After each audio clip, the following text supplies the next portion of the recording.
Hi friends, Ayyanar துணையில் வானதியோட character இப்போ எல்லாத்துக்குமே ரொம்ப பிடிக்க ஆரம்பிச்சிருச்சு.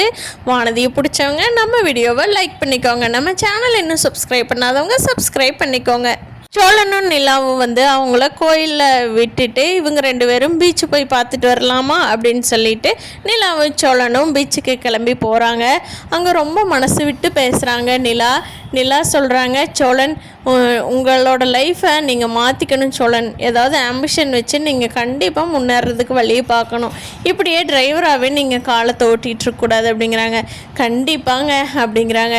ஏங்க எனக்கு என்னமோ பயமாக இருக்குதுங்க, நீங்கள் இத்தனை அட்வைஸ் பண்ணுறீங்க, என்னை விட்டுட்டு போகலான்னு முடிவு பண்ணிட்டீங்களா அப்படிங்கிறாங்க. அதுக்கு நிலா, இல்லை சோழன் கண்டிப்பாக போக மாட்டேன், நீங்கள் எனக்கு எவ்வளவோ ஹெல்ப் பண்ணியிருக்கிறீங்க, அதனால் நான் உங்களுக்கு இன்னும் எதுவுமே செய்யலை, அதனால் கண்டிப்பாக உங்களுக்கு ஏதாவது செஞ்சுட்டு தான் போவேன்.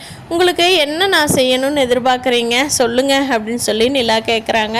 அதுக்கு சோழன் ஏங்க எனக்கு நீங்கள் எதுவும் செய்ய வேண்டாம், என் கூட இருந்தீங்கன்னா எனக்கு அதுவே ரொம்ப போதுங்க, எனக்கு அதுதாங்க பிடிச்சிருக்கு அப்படின்னு சொல்லி சொல்கிறாங்க. சோழன், இல்லை சோழன் நீங்கள் கண்டிப்பாக அடுத்தடுத்து உங்கள் லைஃப்பில் முன்னேறி போகணும், இப்படியே டிரைவராகவே இருக்கக்கூடாது, கண்டிப்பாக அதுக்கு நான் ஹெல்ப் பண்ணுறேன் அப்படின்னு சொல்லி சொல்கிறாங்க. நிலா 2 பேரும் மனசு விட்டு ரொம்ப சந்தோஷமாக இருக்காங்க.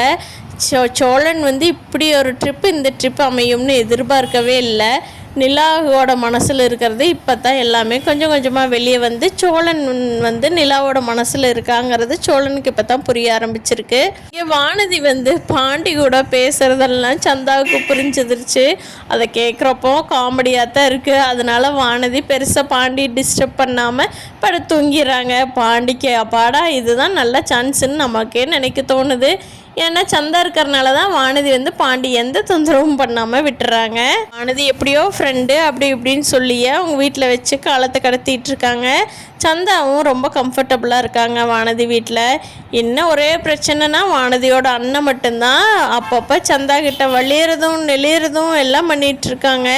வானதியோட அண்ணன் சந்தாவை வீட்டுக்கு ஏன் கூட்டிகிட்டு வந்த அப்படின்னு சொல்லாததுக்கு ஒரே ரீசன் சந்தாவை பார்த்து சைட் அடிச்சிட்ருக்கறனால தான். இல்லைன்னா இந்நேரம் காட்டு கத்திருப்பார் வானதியோட அண்ணன். அவருக்கே சந்தாவை பிடிச்சி போனதுனால தான் எதுவுமே பேசாமல் இருக்கார். அப்படியே சீக்கிரம் சேரனுக்கு சந்தாவுக்கு கல்யாணம் நடக்க போகுது. அந்த நாளை எல்லாரும் எதிர்பார்த்துக்கிட்டு இருக்கோம். சந்தாவோட ரிலேஷன் எல்லாம் சீக்கிரமாக அவங்க ஊருக்கே திரும்பி போவாங்களாங்கிறத வரப்போகிற நாட்களில் பார்க்கலாம் ஃப்ரெண்ட்ஸ்.